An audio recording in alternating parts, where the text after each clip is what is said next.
কি কি দিবেন না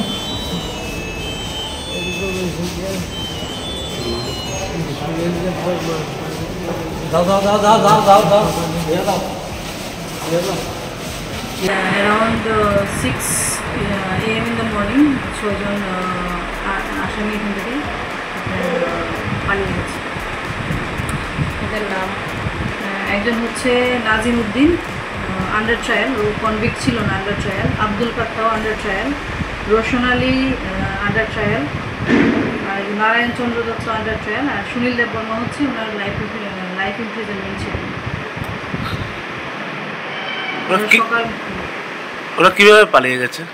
অ্যাকচুয়ালি আমাদের যে স্টাফ ছিল ওরা সকালবেলা ওদেরকে জেনারেলি এখানে সিস্টেমটা হলো যে ওদের 6টার সময় ওদেরকে ওদের যে ন্যাচারাল কোর্স আছে ব্রেকফাস্ট প্লাস স্নান টানের জন্য ওদেরকে ছাড়া ওরা সকালবেলা ছাড়া হয় মানে ওই মেইন গেট ওদের যে রেসিডেন্সিয়াল এরিয়া আছে যেটা সেল এরিয়া আছে ওটা থেকে ওরা আসে, এসে ওরা ব্রেকফাস্ট বা ওদের ব্রেকফাস্ট বা যেখানে স্টাফ কম ওরাই ওদের ব্রেকফাস্ট কুকিংয়ের কাজ করে।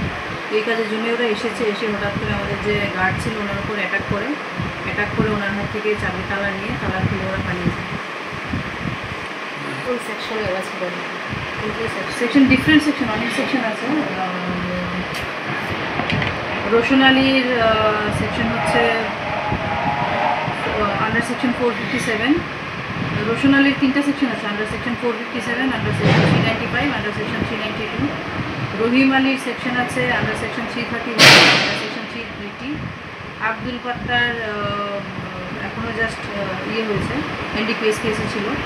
আর সুনীল দেববর্মা তো ছিল লাইফ ইমপ্রিজনমেন্টের কনভিক্টই ছিল আন্ডার সেকশন 364, 302 আর 201। আমরা এখন ইনভেস্টিগেশন করছি। আর কনসার্ন সমস্ত থানা সমস্ত পুলিশ স্টেশনকে ইনফর্ম করে দেওয়া হয়েছে, বর্ডারিং যত সাব ডিভিশন আছে ইনফর্ম করে দেওয়া হয়েছে, বিএসএফকে ইনফর্ম করে দেওয়া হয়েছে। আমাদের ডিটেল সার্চ অপারেশন চলছে।